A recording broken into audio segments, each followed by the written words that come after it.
მოგესალმებით რადიო იმედის მსმენელებსა და მაყურებლებზე ვაკეთებ აქცენტს, იმიტომ რომ სოციალური მედიის პლატფორმები ვიცით რა აქტიურია და YouTube-ისა და Facebook-ის მეშვეობით შეგიძლიათ გვიყუროთ და კადრში დაინახოთ წიგნი, რომელიც ჩვენი დღევანდელი გადაცემის მთავარი თემაა. გადაცემას დროში მოგზაურობა ქვია. მართლა? და ქალბატონ ციცი იაშვილთან ერთად მე მგონი აი ამ წიგნის საშუალებით მართლა შეგვიძლია ვიმოგზაუროთ ბოლო წლებში. წიგნი, რომელსაც ქვია Backstage, ანუ სცენის მიღმა ამბები. და აი ბოლო წლები საქართველოს რა მოლოდინითაც ცოცხლობს და ცხოვრობს, ხო რომ აბა ვინ ჩამოვა, რომელი დიდი ვარსკვლავი, რა მოხდება სცენაზე. აი ამ სცენის მიღმა რაც ხდება, ყველაფერი ქალბატონმა ციცი დაწერა წიგნის სახით. გილოცავ. დიდი მადლობა. ეს თქვენ საჩუქრად ჩემგან, იმიტომ რომ ხონდა იცოდეთ რა ხდება სცენის მიღმა. ციცი, სანამ შინაარსში გადავალთ, ესეთი რამ მაინტერესებს. როდესაც აი ასეთი მასშტაბის პროექტებზე მუშაობს ადამიანი, რა მომენტში ახერხებს, რომ ჩაიწეროს ჩანაწერები, რომელიც შემდეგ მოგროვდება და წიგნად იქცევა. კი ბატონო, მაგრამ აი ჩაწერის მომენტები ფიზიკურად სად იყო? ზოგადად მიყვარს წერა. აჰა. და ყოველთვის ვიცოდი, რომ ერთ დღეს წიგნს დავწერდი. აი ყოველთვის ვიცოდი. ოღონდ ყოველთვის ვიცოდი, გულისხმობ ამას დაახლოებით სტუდენტობის პერიოდიდან მოყოლებული, იმიტომ რომ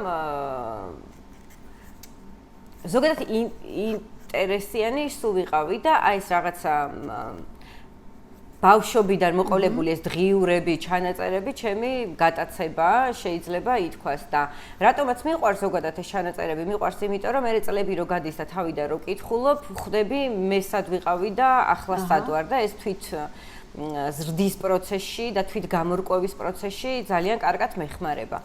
პლუს მეორე ამბავი არის, რომ ჩვენი სამუშაო ადგილი არის შეკვეთილი, რომელიც თბილისიდან არის ბევრი კილომეტრი დაშორებული და აქტიური სეზონის დროს იქ რა თქმა უნდა ძალიან ცოტა დრო არის, მაგრამ არა აქტიური სეზონი როცა არის და იქ ცხოვრობ და მოწყვეტილი ხარ ყველაფერს, იქ უფრო მეტი დრო გაქვს, რომ დადგე და რაღაცა ჩანაწერები გააკეთო. ანუ ქაოსიდან მაინც თავისუფლდება მეტი დრო, ხო? კი. მაგრამ კიდე მთავარი და ყველაზე მნიშვნელოვანი რაც არის, რომ აი დიდი დარტყმების დროს ისეთი რაღაცეები ხდება, რომელსაც ფიზიკურად ვერც მოუყვები ვერავის, ვერც იმ მომენტში ვერ მოუყვები ვერავის და მით უმეტეს იქ შეიძლება ისეთი დეტალები იყოს, რომ არც ითქმეოდეს და ვერც გადმოქონდეს და ისედაც სტრესული საქმიანობაა და სადღაც რო არ გაგიჟდე და სადღაც რო არ გაგჭედოს ამ შენმა ფიქრებმა, მე ერთგვარ თერაპიულ გზათაც ვიპოვე, შეიძლება ითქვას, რომ ფურცელზე გადამეტანა ეს ყველაფერი. აი, უნდა მეკითხა ზუსტად, რომ ეს ფურცელი ამ შემთხვევაში უკვე წიგნის სახით იყო თან ორთქლის გამოშვება და გათავისუფლებაც და თან იყო იმ კულუარების მოყოლა, რაც გვაინტერესებს ყველას, ხო? იყო ასე კითხოსაც ეხმარება და ავტორს. კი. კიდე მეორე ამბავი, ბოლო წლები უკვე ზუსტად ვიცოდი, რომ წიგნი როცა მექნებოდა, ამ წიგნს Backstage ერქმეოდა, მაგრამ აქ თავარი კითხვა იყო, რომ აი კონკრეტულად რა მომენტები უნდა შესულიყო და კონკრეტულად რა პრიზმიდან დანახული ამბები უნდა გადმომეცა, იმიტომ რომ სანამ Starring Georgia-მდე მოვიდოდი, იქ იყო სხვადასხვა დიდი ღონისძიებები, სხვადასხვა დიდი ფესტივალები და აი ეს კითხვა სულ იყო თავში. მაგრამ როდესაც დაიწყო Starring Georgia და Starring Georgia-მ საერთოდ შეცვალა საქართველოში გართობის კულტურა და ანუ შექმნა თამამად შემიძლია თქვა გასართობი ინდუსტრია და გასართობი ინდუსტრიას ტერმინს უბრალოდ არ ვამბობ, იმიტომ რომ ამაში გულისხმობ ყველა იმ სტანდარტს, რა სტანდარტებითაც Starring Georgia-მ ეს ყველაფერი მოახერხა. ეს იყო ეს გადამწყვეტი მომენტი, როცა მივხვდი, რომ ამაზე უნდა მელაპარაკა მხოლოდ და ის წინა გამოცდილებები ჩემთვის უნდა დარჩენილიყო. ეხლა რა იყო აქ მთავარი მოტივატორი ამ ყველაფრის? ერთია, როდესაც სურვილი გაქვს რომ დაწერო, მეორეა რომ მგონია რომ იმდენად საინტერესო ცხოვრება გაქვს რომ გასაზიარებელია და თან ფიქრობ რომ ეს ისტორიები არ უნდა დაიკარგოს და ნამდვილად სადღაც უნდა დარჩეს, იმიტომ რომ ისტორიის ნაწილია. მაგრამ მესამეა ამ ყველაფრის გაბედვა, იმიტომ რომ მე არ ვარ მწერალი და აი აქაც სულ იყო ეს რაღაცა შიშები, კითხვები საკუთარ თავთან, გამომივა, არ გამომივა, ძალიან პირადი ისტორიებია, ვინ როგორ მიიღებს, უკუკავშირი როგორი იქნება, ანუ ძალიან ბევრი კითხვა არის, მაგრამ ამ ბოლო წლების განმავლობაში როგორც შემთავში ეს კითხვები იზრდებოდა დაბედვის მასტერკლას ვიტარებთ სეზონიდან სეზონამდე, არა? მე მგონი. ერთგვარი კი, ეგეც არის, იმიტომ რომ როდესაც ამ ხელა პროექტებს ქმნი და ამ ხელა პროექტზე მუშაობ, რომელსაც თარინგ ჯორჯია ქვია, ყოველწლიურად ხალხითა და ფეიერვერკებით. კი, არის ეს ნამდვილად ყოველწლიურად თამასას შენ თავს რა სიმაღლეზეც უწესებ და ყოველი წარმატებით ჩატარებული პროექტის მერე საკუთარ თავს რო ეკითხები, რომ ახლა შემდეგი რა უნდა იყოს, რომ ამის მერე რა უნდა გავაკეთო და ეს კითხვა განსაკუთრებით გამძაფრდა ბოლო თვეს, როდესაც Kanye West უმასპინძლა საქართველომ, კი, გასაბედი ნამდვილად ბევრია. მაგრამ მაინც თავარ მოტივატორებზე რო გადავიდეთ, არის ახალი თაობა, იმიტომ რომ რაც უფრო გაიზარდა სცენები, უფრო გაიზარდა ინტერესი სფეროს მიმართ. ძალიან ბევრი ახალგაზრდა არის, რომელიც მწერს სოცქსელების მეშვეობით და მეკითხებიან, რომ რა შეიძლება გააკეთონ, სად შეიძლება ისწავლონ, რა შეიძლება წაიკითხონ და ამაზე პასუხები არ არსებობდა. აქ სიამაყედ შემიძლია თქვა, რომ პირველი ქართულენოვანი წიგნია ამ გასართობ ინდუსტრიაზე, მაგრამ აქ მარტო ქართულ ენაზე რო არის, რომ მათთვის გასაგებ ენაზეა, ეს არ არის მხოლოდ მნიშვნელოვანი და აქაც მინდა რომ კარგად ავხსნა, რას გულისხმობ. არსებობს უცხოური ლიტერატურა, რომელიც გასწავლის სხვადასხვა პროფესიებს. მაგრამ ჩემი სუბიექტური აზრი არის ის, რომ კი, კარგია, მაგრამ არ არის ჩვენი რეალობისთვის სრულყოფილი. ყველა ბაზარს, ყველა ქვეყანას აქვს თავისი თავისებურება და ჩვენ ქართველებს და ქართულ ბაზარს ძალიან ბევრი თავისი თავისებურება აქვს. ვერანაირად ვერ გამოგვადგება სხვა ქვეყნების წარმატებული მოდელები, кейსები ჩვენ რეალობაში, იმიტომ რომ მენტალურად სხვა ადამიანები ვართ. ხო, სხვა რეალობას. შეიძლება ისეთი პრობლემები ამ პირიქით, ისეთი გამართლებები აღმოჩნდეს აქ, რაც არ მოხდება იგივე კონცერტზე ევროპაში, ხო? ნამდვილად და შესაბამისად მგონია, რომ ამ წიგნის ერთ-ერთი ყველაზე მნიშვნელოვანი ღირებულება, რაც შეიძლება იყოს, არის ის, რომ ქართულ რეალობაზეა მორგებული ქართული ისტორია, საქართველოში დაბადებული ისტორია, რომელიც ქართულ განწყობას, სიფიცხეს, ტემპერამენტს, მენტალიტეტს ეპასუხება, კი. გაბრიელ გარსია მარკეს ესე აქვს ნათქვამი, რომ უნდა იცხოვრო იმისთვის, რომ მოყვე და ესეთი წიგნიც აქვს, ხო? მაგრამ ნახე, როგორ ხდება ადამიანი, რა არის მოსაყოლი? წარმატება თუ წარუმატებლობა? იმიტომ რომ ცნობილ ადამიანებს თუ გადავხედავთ, ყველა წარუმატებლობას უმადლის ხანდახან, რომ რთული მომენტები რო არა, აქ არ ვიქნებოდი და ვიცით, ხო, ესეთი არაერთი ისტორია, მე მგონი ყველა ჰოლივუდის ვარსკვლავი ასეთ ამბავზე დგას და აი წიგნში როდესაც წყვეთ, რას უფრო მეტად წერ, აი ხდება ფილტრაცია? კი. კოვიდის პერიოდი, როდესაც დაიწყო და ბევრი თავისუფალი დრო გამოჩნდა, აი პირველი კარგად ჩაფიქრება, აი პერიოდი იყო, რომ ვიფიქრე, რომ აი ბევრი თავისუფალი დროა და ახლა ხო არ არის ის დრო, რომ უნდა დავწერო და ერთი კვირა ვიფიქრე, გადავხედე ჩემ ჩანაწერებს და მივხვდი, რომ არ ვიცი რა უნდა დავწერო და რა წიგნიც ახსენე იყო ერთ-ერთი, კი არა და ეგ, რომელიც წავედი უпростоრად სოციმედიაში შემხვდა და სახელმა იმდენად მომხიბლა, რომ ვიფიქრე, რომ იქნებ ეს არის, რაც უნდა ვიყიდო და გამოვიწერე და წავიკითხე, მაგრამ ვერ დამეხმარა, იმიტომ რომ ვერ გადავწყვიტე რა უნდა მომეყოლა, ანუ რა იყო ჩემთვის ყველაზე რა იქნებოდა ჩემგან ყველაზე სწორი რომ მომეყოლა. მერე კოვიდიც მიწყნარდა, უფრო აჩქარებული ტემპით ცხოვრება განახლდა, თარინგ ჯორჯიაც დაიწყო, ჩემს მიმართ კითხვებიც უფრო დიდი ინტენსივობით გაჩნდა და აქედან გამომდინარე მივხვდი მე რა უნდა დამეწერა მე, იმიტომ რომ მივხვდი რისი მოსმენა სურდათ ჩემგან, ჩემს მომავალ მოსწავლეებს და მომავალ მკითხველებს და ნუ შესაბამისად ამას ვუპასუხე. ეხლა აქვე კრიზისები და ტრიუმფები.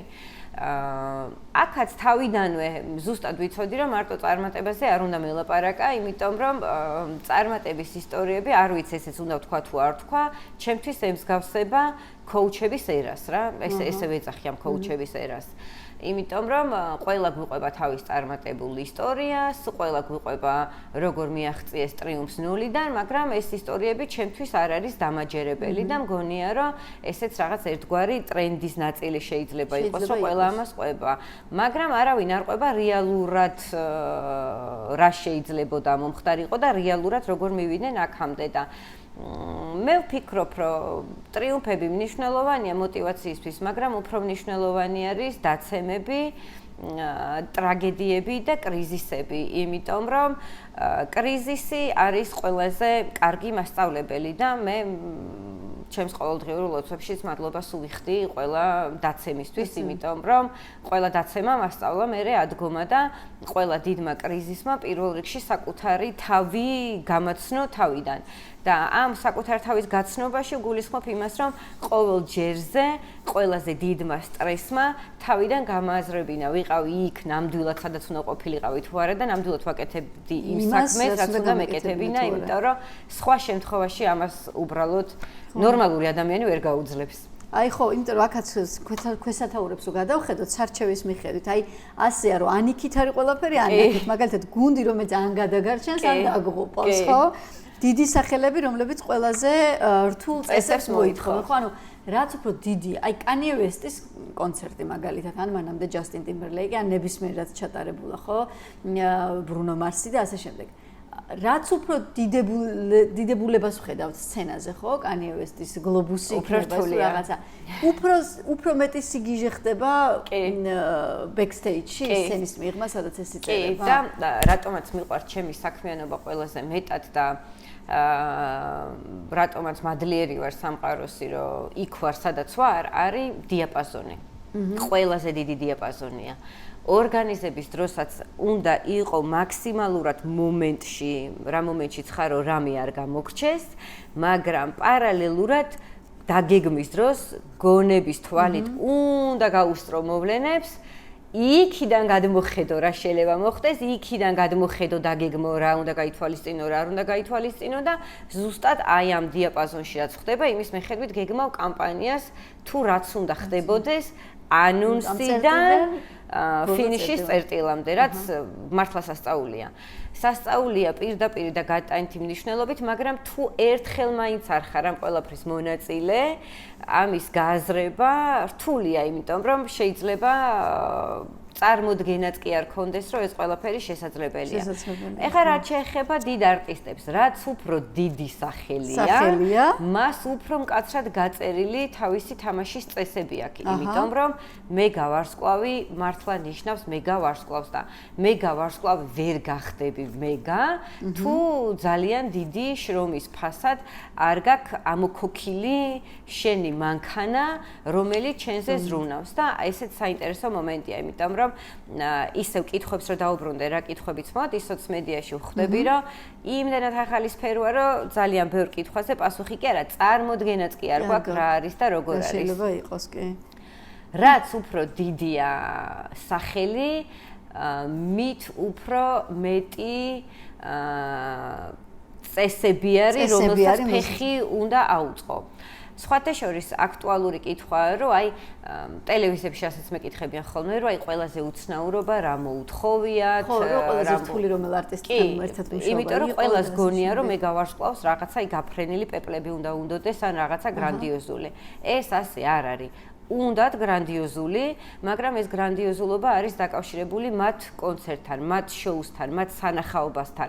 იმიტომ რომ შენ თუ გინდა რომ იყო მეგა, მუდმივად რაღაც აქტიობებს უნდა ახორციელებდე იმისთვის, რომ აი შენი პოზიცია, რასაც ქვია მეგა, სულ გამყარებული იყოს და ეს პოზიცია სულ გამყარებული რო კონდეს, ნიშნავს, რომ სულ რაღაც გრანდიოზულ შოუს უნდა ქმნიდე, სულ ეგრეთ წოდებულ ჰაიპში უნდა იყო და სულ უნდა იყო განხილვის თემა, სულ. და ეს მთელი კითხვები რა უნდათ და რა პრეტენზიები აქვთ, არის აი ამ საკითხებისკენ მიმართული და არა იმისკენ, რომ აი რა ვაჭამოთ, რა დამახვედრეთ, ეს ასე არ არის. კიდევ ერთი სტერეოტიპი, რაც შეგვიძლია დავამსხვროთ, არის ის, რომ ქართველებს უმეტესობას მაინც გონია, რომ ას ბოჰემური ამბები უნდა იყოს, რომ რაღაცები ასე არ არის. ყველა დიდი ვარსკვლავი კონცერტამდე გთხოვს რომ ივარჯიშოს. ეგ იყო მგონი Imagine Dragons-ის გავაბარ ყველა თითქმის ფიტნეს დარბაზი მოითხოვეს, ხო? Guns N' Roses, რომელიც ასაკით ყველაზე დიდი არტისტები იყვნენ და რომელსაც საფესტივალო ქალაქი აუშენეთ ციცინათელას პარკინგის ტერიტორიაზე, მათაც კი სავარჯიშო სივრცე მასაჟისთვის მოუწყეთ იქ სცენის უკან და ეს ისეთი მომენტებია, რომელსაც ყველა დიდი არტისტი გთხოვს. თუმცა ქართველი არტისტები, რომლებსაც გონიათ, რომ მანამდე უნდა დაალიო, თამამე გამოიმუშაო, ეს სტერეოტიპი შეცვლილია, მათი უმეტესობა. იცით რა არის, მანამდე იყო ეს პოპულარული შეიძლება და ეს რომანტიზებული ალკოჰოლი, შეიძლება ნარკოტიკებიც. დღეს ეს ასე აღარ არის, პირიქით. და ითხოვენ ფიტნეს დარბაზებს. პირიქით ჯანსაღი ცხოვრების წესს, იმიტომ რომ შენ თუ გინდა რომ იყო მეგა, ეგ ნიშნავს იმას, რომ უნდა იყო მეგა. მეგა რო იყო ნიშნავს რომ მოდიხარ მსოფლიო ტურში, მსოფლიო ტურში ნიშნავს რომ კონცერტი გაქვს ფაქტიურად ყოველ მესამე დღეს. შენ თუ ძალიან სწორად არ იცხოვრე, უბრალოდ სადღაც გზაში დაიშლები. ვერ გაუძლებ, ეს არის წარმოუდგენელი რეჟიმი. და ესეც ალბათ ყველა ქართველმა ახალგაზრდამ უნდა გავითვალისწინოთ და არა მარტო ქართველმა ახალგაზრდამ. დღეს, როდესაც ინტერნეტია და საზღვრები აღარ არის და აღარ გვიშლის ხელს, რომ პატარა ქვეყნიდან ვართ, დიდი ქვეყნიდან ვართ თუ საიდან ვართ და მართლა ყველა შეუძლია რომ გააგზავნოს სხვადასხვა ლეიბლებს, აგენტოებს თავისი ჩანაწერი და საზღვრებს გასცნენ, ამისთვის არის ორი რაღაც მნიშვნელოვანი. რასაც ვაკეთებთ, საუკეთესოდ გავაკეთოთ და გავიაზროთ ის, რომ უფრო დიდ კონკურენციაში ვართ, ვიდრე აქამდე ვიქნებოდით. თან თვალი აქეთ მინირბის წიგნისკენ, იმიტომ ძალიან მაინტერესებს რა წერია, ერთი პატარა ფრაგმენტი Imagine Dragon-თან დაკავშირებით, გაფორმდა კონტრაქტი, ყველაფერი მზად არის. 31 აგვისტოს არის შოუ და 29-ში ღამით არის საშინელი თავსხმა წვიმა. და იქ მყოფი ადამიანები ვერასდროს დავივიწყებთო გიწერია, იმიტომ რომ აი გახარ და ეს უკვე ისეთი ძალაა, რომელსაც ვერაფერს მოერევი, ვერ შეცვლი, ხო, ანუ ესეთი გამოწვევებიც ხო არის, არა მარტო ადამიანური და კონტრაქტთან დაკავშირებული. Kanye West-იც იყო ახლა მოლოდინი, რომ იქნებოდა თავსხმა წვიმა და შეიარაღებულების აწმრებით, ყველაფრით ვიყავით მოსული. სხვათა შორის ეგეც აი რაღაცნაირი აი სწორ სიტყვებსაც ვერ პოულობ, როგორ უნდა ავხწერო ეს ამბები. კრიზისებს მიჩვეულები ვართ. ეს უკვე ვთქვი. როდესაც მე გაღონისძიებას აკეთებ, მე გაღონისძიება აუცილებლად ღია ცის ქვეშ არის, იმიტომ რომ ჩვენს ქვეყანაში ფიზიკურად ამხელა სივრცე არ არის.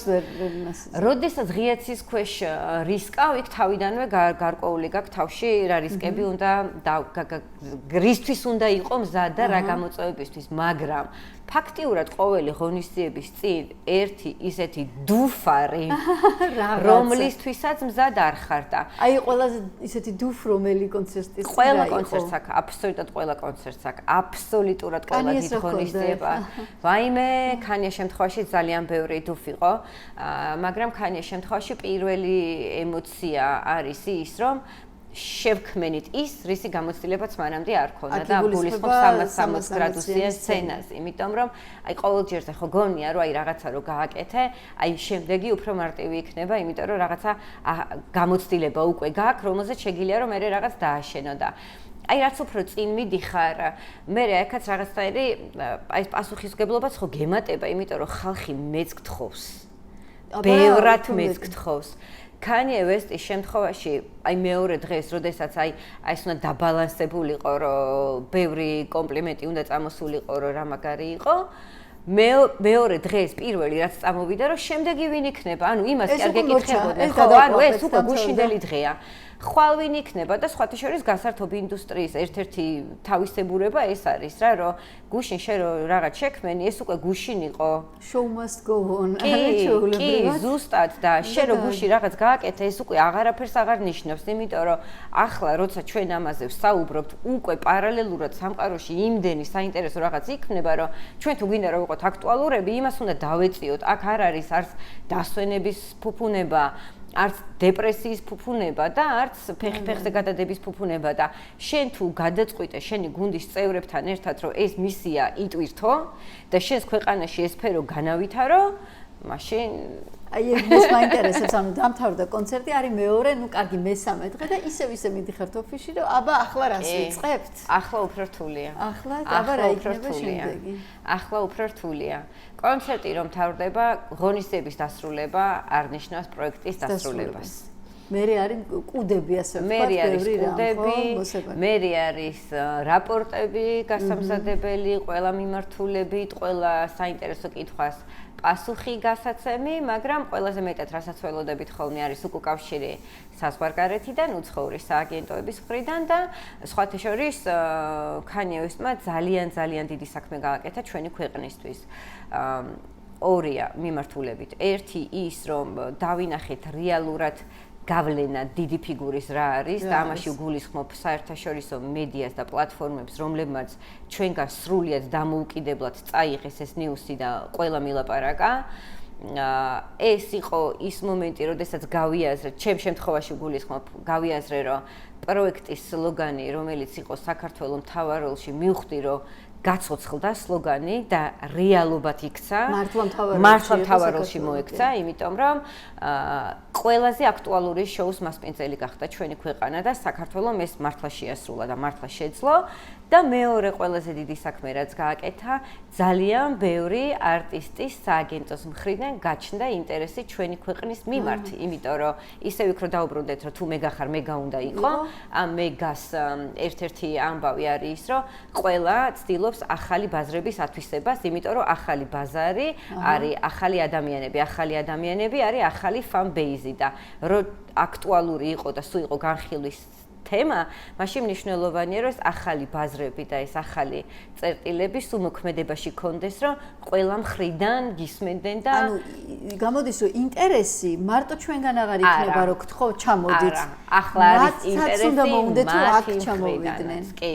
ხო და ეს ალბათ Kanye West-ის სიმაღლემაც განსაზღვრა, იმიტომ რომ სხვა თუ არაფერი საკუთარ სოციალურ გვერდზე რაც გააზიარა და იქ რო ეწერება თბილისი და საქართველოს ძალიან დიდი აუ ერთსაც დავამატებ მაშინ სულ არის რა ის მუსილებს ეს აზრი რომ აი გჭირდება თუ არ გჭირდება კონცერტი და უნდა ვაკეთებდეთ ამას თუ არ უნდა ვაკეთებდეთ და ყოველ ჯერზე ყოველი სეზონის მერე აქაც თავიდანმა გადააზრება რომ აი რამდენი რაღაც შეიძლება რომ დაემატოს ერთია რომ ხელმისაწვდომობა ჩვენს ქვეყანაში და Kanye West-ის ბილეთი ღირდა ყველაზე იაფი საქართველოში. ანუ უცხოელ საქართველოში ბილეთი სასტუმროს და ცხოვრების ფასად, ანუ ფრენის ფასად იგივე გამოდიოდა, რომ მაგალითად სტამბულში წასულიყავი და გიყიდა მაღალი კატეგორიის ბილეთი. სტამბული კომფორტია, რომ საკუთარ ქვეყანაში გაქვს. სტამბული, რომელიც ამხელა თუ თურქეთი ზოგადად ამხელა ქვეყანა და ამდენი მილიონი ცხოვრობს ერთ სტამბულში, 2 თვის განმავლობაში ყიდნენ 118,000 ბილეთს, როდესაც საქართველოს 70,000 ბილეთი 8 საათში გავყიდე. ანუ ესეც ხო ინტერესი იწვევს უცხოელებს, ანუ სააგენტოებს გულისხმობ, რომ ასეთი პატარა ქვეყანა ასე სწრაფად როგორ ყიდის, რა ხდება. სხვათა შორის სტამბულის კონცერტმა ისიც დაამტკიცა, რომ ჰიპ-ჰოპი, რომელიც მუსიკალურ ჟანრს გულისხმობ, ვიწრო სეგმენტად ითვლებოდა 118,000 გაყიდული ბილეთით, მსოფლიო რეკორდი მოხსნა და ანუ ანახა, რომ ჰიპ-ჰოპი აღარ არის ნიშური მუსიკა და მეინსტრიმი გახდა, ხო და ეს ყველაფერი მეტყველებს იმაზე, რომ საკმაოდ სწრაფად იცვლება ბაზარი, ყოველდღიურად, ფაქტიურად რაღაცა ახალი სიახლეებია და ახალი ადამიანები ჩნდებიან. ეს ახალი ადამიანები მარტო ის კი არ არის, რომ რაღაცა ხელმისაწვდომი გავხადოთ ქართველი ახალგაზრდობისთვის ჩვენ ქვეყანაში მოусმინოთ. ამის გარდა სტანდარტებს ხვანაირად ავითარებს. მარტო ჩვენ კი არ ვწევთ თამასას, ჩვენი კონკურენტებისთვისაც ვწევთ თამასას, იმიტომ რომ მათაც ინტერესი აქვს, რომ რასაც გააკეთებენ, სხვანაირად გააკეთონ და ჩვენ კონკურენციაში კი არ შევდივართ, ჩვენ სხვა ფესტივალებს და ღონისძიებების ორგანიზატორებს გულისხმობ. პირიქით, მათად გზას ვუხსნით, იმიტომ რომ მეც მახსოვს, როცა დამწყები ვიყავით, როცა ვწერდით არტისტებს, იქ ახსნა გვჭირდებოდა საქართველოს საერთოდ რა ქვეყანა იყო. კი, და ახლა ჩვენი კონკურენტები თუ ვინმეს მიწერენ, საქართველოს უკვე ყველა მიცის სად არის. იმიტომ რომ მათთვისაც ეს საქმე გაყვანილია. კი, საძირკველი უკვე გამზადებულია. და ამას რო თავი დავანებოთ საერთაშორისო მედიაზეც ვილაპარაკეთ, მაგრამ კიდე ერთი მხარე, რომელსაც არ ვეხებით, არის ის, რომ მეგა ვარსკვლავები არიან სოფლიოში ყველაზე დიდი ინფლუენსერები. ესენი არიან ადამიანები, რომელსაც ძალიან ბევრი მილიონი გამომწერი ყავს. იგივე Kanye West-ი. Kanye West-ი თან სოლთან ერთად იყო ჩამოსული. იმას კიდე თავისი აუდიტორია. იმას კიდე ცალკე აუდიტორია ყავს. ერთია, როდესაც შენი კონცერტიდან დებენ და ამას ფაქტიურად ყველა არტისტი დებს, მაგრამ Kanye შემთხვევაში სასტუმროდან დადო, სადაც ცხოვრობდა, სადაც წავიდა, იმ სასტუმროდანაც დადო, სადაც გაიარა და სხვათა შორის გუშინ, ხო რამდენი ხანი გავიდა კონცერტის მერე და გუშინ კიდე ერთი ვიდეო დადო, დრონით გადაღებული და უბრალოდ გადაშიარებული აქვს და იქ ქართველი სახელი და გვარით ჩანს ვისი ვიდეოც გადააზიარა და ეს ხო რა თქმა უნდა უბრალოდ საქართველოს პოპულარიზაციას ემსახურება, რომ ვანახოთ, რომ საქართველო არის ქვეყანა, სადაც უხარიათ მსგავსი ტიპის ღონისძიებები და რაც ყველაზე მნიშვნელოვანია, ქვეყნის იმიჯი საერთოდ სხვა ხარისხში აცნობს საერთოდ უცხო ადამიანებს. რა თქმა უნდა და Kanye West-ის და მისი მეუღლის შემთხვევაში ხა სოციმედიის სამყაროში ვცხოვრობთ, ხო? თავის მოჩვენება არ ღირს ახლა რა მნიშვნელობა აქვს ვინ რა შემოქმედია და გემოვნებაზე არ დაობენ, მაგრამ აი თუნდაც ის ფრაგმენტი, რომ ისინი ან რამე მაღაზიიდან თუ რესტორნიდან სახნიან რომ გამოდიან ასე ეპატაჟურად როგორც გამოდიან ეს ყოველთვის არის ხოლმე ინტერესის საგანი და ეს თუ შენ ქვეყანაში ხდება ესე იგი ხო თბილისიც ინიშნება საქართველოს ინიშნება ამ ინტერესში ხო ანუ ჯაჭვური რეაქცია აბსოლუტურად ხო და ამის გარდა ამ დიდი გავლენების გარდა შეგვიძლია ეკონომიკაზე რა გავლენა იქონია ამაზეც ვისაუბროთ იმიტომ რომ იგივე სოციმედიის ერაში ვნახეთ ხელოვნური ინტელექტით Kanye West-ი აბსოლუტურად ყველანაირ ბრუნვაში, ყველანაირ საქმიანობაში, ყველგან ჩასმული, ხო? ყველაფერი ამღერეს თუ რამე შეიძლება და წავალე და თბილისიდან დაწყებული. სილამაზის სალონებით, მათ ჩემთან გაიკეთა, ჩემთან შოპინგა.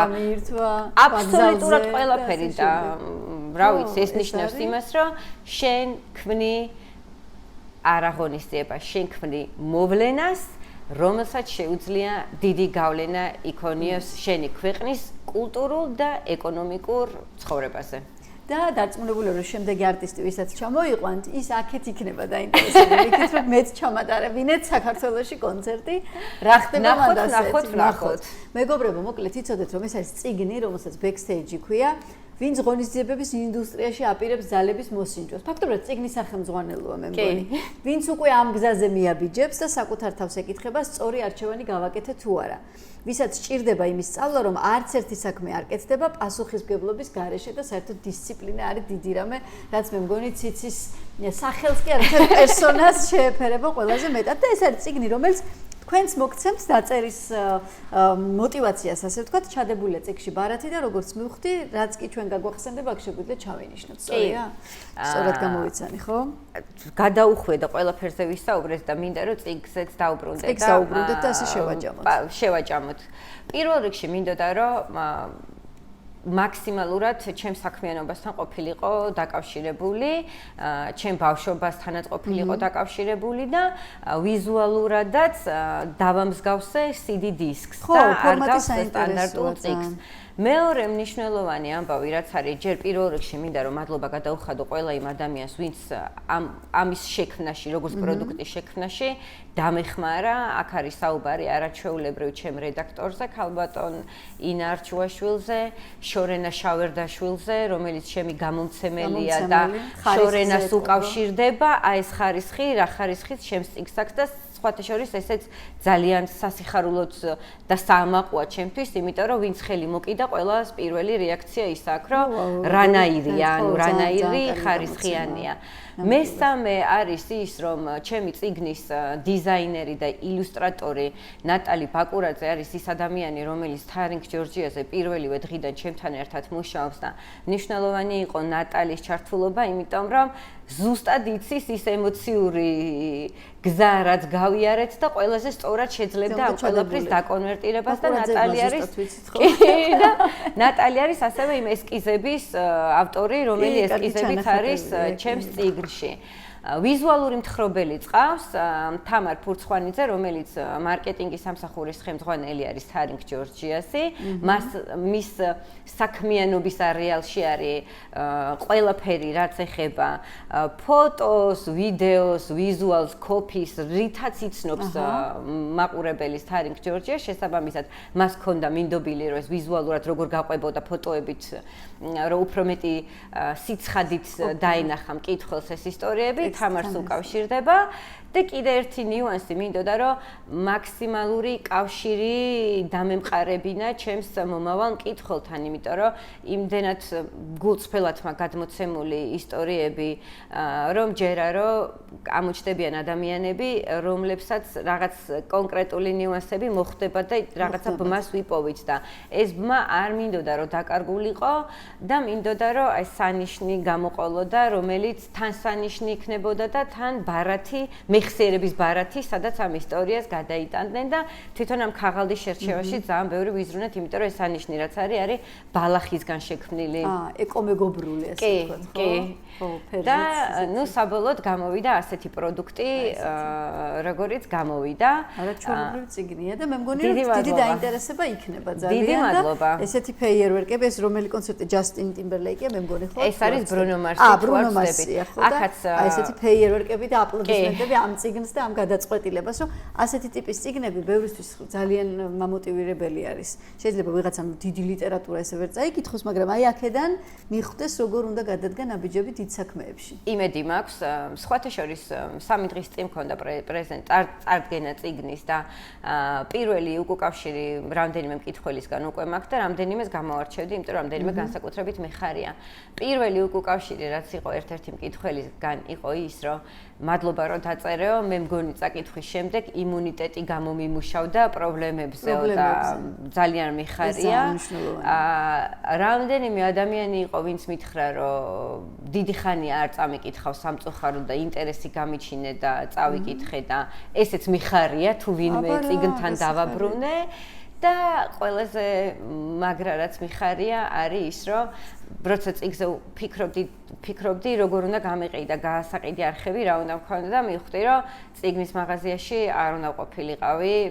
შეიძლება ვწდები, მაგრამ ნუ ჩავთვალე რომ წიგნის მაღაზიაში არ უნდა ყოფილიყავი, რადგან არასტანდარტული ავტორი ვარ და Ticket G, რომელიც ჩვენი დიდი ხნის მეგობარია, გონია რომ ის პლატფორმა უნდა ყოფილიყო, სადაც ბილეთების ყიდვას მიჩვეული და მათთვისაც ეს პირველი გამოცდილებაა, რომ ბილეთების ნაცვლად რეალურ ისტორიას გაყიდიან, რომლებიც კულისებს ეხება. მე ვისურვებ ისეთ ანშლაგებს და საიტის გაჭედვას, თუნდაც ამ წიგნის ინტერესის გამო, როგორიც ბილეთებზე ხდება ხოლმე, როცა Starring Georgia ინიშნება. ღმერთმა გვისმინო. წარმატებები და ძალიან მთელი გულით და ძალიან დიდი мотивაციით მინდა რომ რაღაცნაირად მოვუწოდოთ ყველას, რომ დაინტერესდნენ ამ წიგნით, გაიზიარონ ეს გამოცდილება და იმოგზაურონ იმ სამყაროში, როგორც აი ბოლოს წერი ესეთი ამბავი, რომ დიდი სცენა რო ქრება და განათებაც რო ქრება, იმის მერე რა ხდებაო, აი ამ ყველაფერს ციციაშვილი პირადად გვიყვება ამ წიგნის საშუალებით. ციცი, ძალიან დიდი მადლობა. ძალიან დიდი მადლობა ინტერვიუსთვის, წარმატებები, რადიო იმედის გადაცემა, რომელსაც დროში მოგზაურობა ქვია ამ შემთხვევაში, აი ამ წლებსა და პერიოდში გვამოგზაურებდა, სადაც იბადება დიდ სცენაზე დიდი ვარსკვლავები საქართველოს და ქართულ რეალობაში.